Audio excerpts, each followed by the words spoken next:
We are asked to simplify open bracket 3a squared b close bracket all square. How can we simplify this question? So we have what? 3a squared b all raised to power 2. We can decide to write this question as what? 3 raised to power 1, because any number raised to power 1 is still that number. A squared, then b raised to power 1 all squared. There's a law of indices that say that when you have a raised to power n like this, all raised to power n, you can rewrite it as what? A raised to power what? M times n, for you to get what? A raised to power what? Mn. So in that case now, then we are going to have 3 raised to power 1 times 2, these two that's here. Then now say what?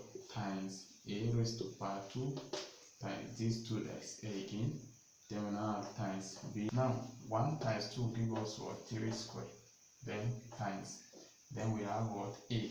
2 times 2 give us what? 4. Then times 1 times 2 give us what? 2. Right? So here 3 raised to power 2 is not 6. It means 3 times 3. Then here we have what? Times what? A raised to power 4 times what? B squared. 3 times 3 will give us 9. Then we have a raised to power 4, then what? B squared. And this is our answer to this question. Thank you.